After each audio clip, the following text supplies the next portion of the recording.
Hi, thanks for joining me today. We're making a passion fruit and lime cake, and this cake is beautiful, but it's also nutritious. So let's get started.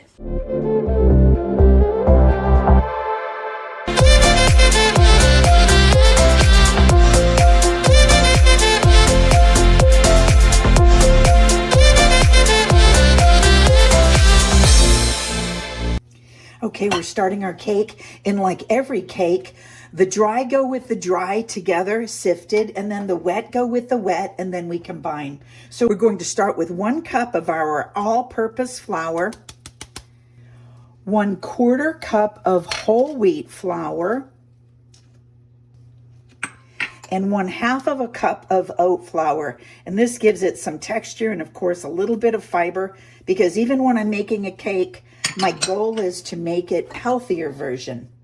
So we have 1.5 teaspoons of baking powder, 1/2 teaspoon of baking soda, that's our leavening, and 1/4 teaspoon of salt. And I think that's perfect. Some cakes have 1/2 teaspoon. That's not what I like. Now I've washed my lemons and limes, and I'm going to zest them into the dry ingredients. You want about 1.5 teaspoons.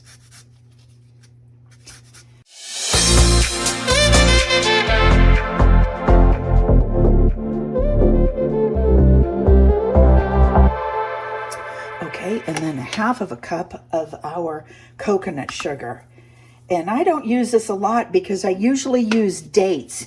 And I have made this with dates, and it has come out a little on the heavy side.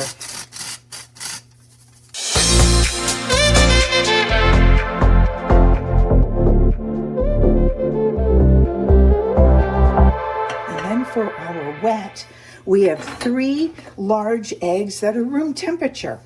Everything that's cool that came out of the refrigerator has to be at room temperature, or you are going to shock your batter. And I've done that before too, and that results in something really icky. So you want to make sure you do that. And then 1/2 cup, I want to show you, I strained my yogurt to get the water out of it. All that would go in the cake, and that would make the cake a lot looser. So I have strained my Greek yogurt, and I'm going to put 1/2 cup in there. And 1/3 cup, I use avocado oil. There is a recipe that they use olive oil, and that makes it a little more Italian, a little more denser in taste. They use a little bit of a different flour as well. And then 3 tablespoons of our lime juice. So now we have to cut these in half.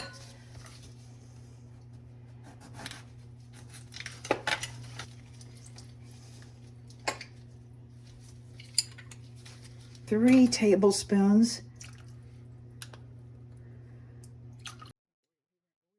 We just made it, so that's 2 limes. Note for future reference. I've got my oven preheating at 350. So what I'm going to do is I'm just going to whip this, and take your time. You want it all incorporated. Oh, excuse me, I need my 1 teaspoon of my homemade vanilla, and this is just vanilla and vodka, and I let the beans sit in there, and then I puree it, and I make my own sauce, my own vanilla. And then our 3/4 cup of passion fruit. And like I said, that comes frozen. You don't want to get passion fruit juice. That's not the same. You want the actual fruit, 100% fruit that's just chopped up.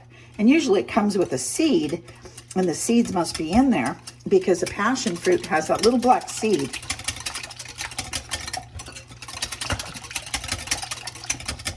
I want this all mixed up. I want all these flavors together. Then I'm gonna use the wrong thing here. I want to get all of this mixed together, get that lime in the coconut sugar. Mix it all together. No one wants any lumps of lime. I've been making cakes a very long time, so if something comes out a little drier, and pastry flour and oat flour will absorb a little bit of our liquid, so sometimes we might have to add a drop more liquid. Don't be afraid of that. And we put our wet into the dry. Oh, those flecks of vanilla are beautiful. You guys, if you could smell this, I'm telling you, oh, this could be a snack, a lunch, a breakfast cake. Could make it into muffins. And stir it gently. Just to get the lumps out. You don't want to go like crazy, but you do want the lumps out. Now I'm going to let this sit for 5 minutes to absorb, so I'll meet you back here in 5. Okay, our batter sat about 5 minutes. You can let it sit a little bit longer, but we are ready to pour it in the pan and bake. So let's just put our batter in our pan. We're making a 1-layer elegant beauty to take to a friend who's not been feeling well. Okay, this is going in the oven. See you in a bit. Give that a tapperoni, okay? Okay, our buzzer is going off, and I know, I just looked at it, it is still not done. So even if I used a toothpick, I still know I need 5 to 7 more minutes. I've made a lot of cakes, and if it's still sort of wet in the center, well, let me show you. See, there's a little jiggle. We, of course, don't want that. So we start checking in 5 to 7 minutes, so that would be at least 22 minutes at first, plus 5, so we've got 27 minutes. So back in. Oh my God, it smells beautiful. You can smell just like a regular cake, the vanilla, kind of the eggs, that lofty, beautiful cake flavor.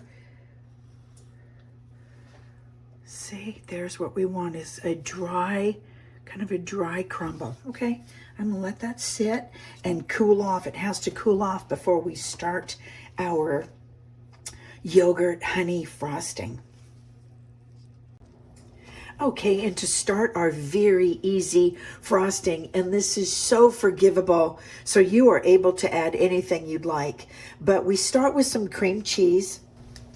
And I'm going to use 8 ounces. And the reason I'm going to use 8 ounces is if it's too much for the cake that I'm frosting, then I just keep it in a tub and I have it on whole wheat bread. And you want it room temperature. So this has been sitting on my toaster oven because it came out of the refrigerator. So we're just going to mash this up, get a little air in it before we use our mixer on it. Now, because we want to lighten this up, back to the Greek yogurt, we're going to use 3 tablespoons of that, and that will give it that nice tang that will go with our cake that we've made. If you see this video by itself, I've made a cake, a beautiful passion fruit cake, and this goes with it.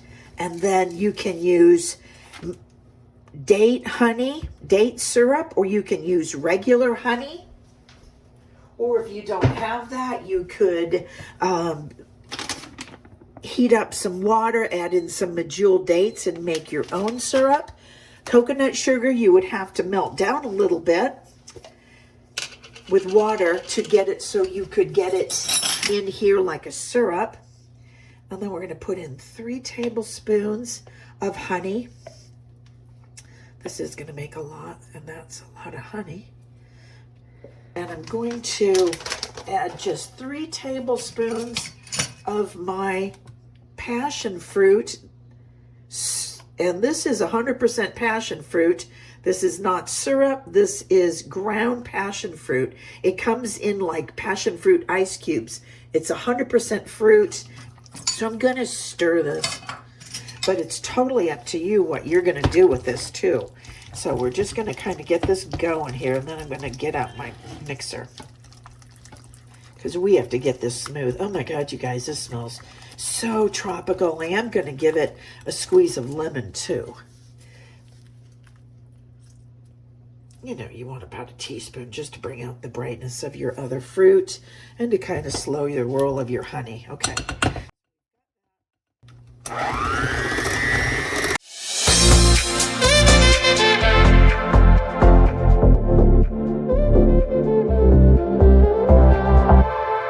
Okay, we are back. Now I've let the frosting, and this is a very light frosting. This isn't, you know, full of powdered sugar, 6 cups of powdered sugar, which goes in regular frosting with 2 sticks of butter. I don't eat that way. So it is sat and it has cooled down and it is beautiful. So what I'm going to do now is slice it by the slice, because if I do it and put this all over it, then the top will get soft, and I don't want that. So I just want one beautiful piece.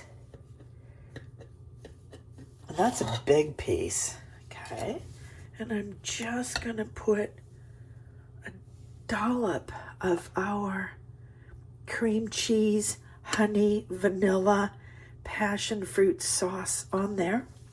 And then I have a little bit of passion fruit that I mixed with a drop of honey, and I'm going to put that, just a little drop on there.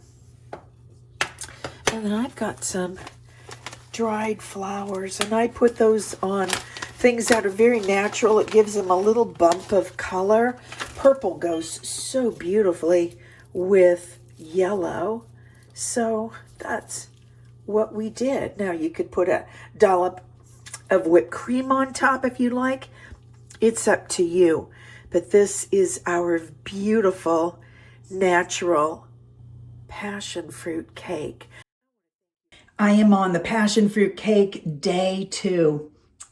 This turned out beautiful. If you are not a baker, this may be where you have to jump in. Passion fruit and lemon is so beautiful, so perfect. Perfect for Monday in the Midwest when I am not near anything tropical.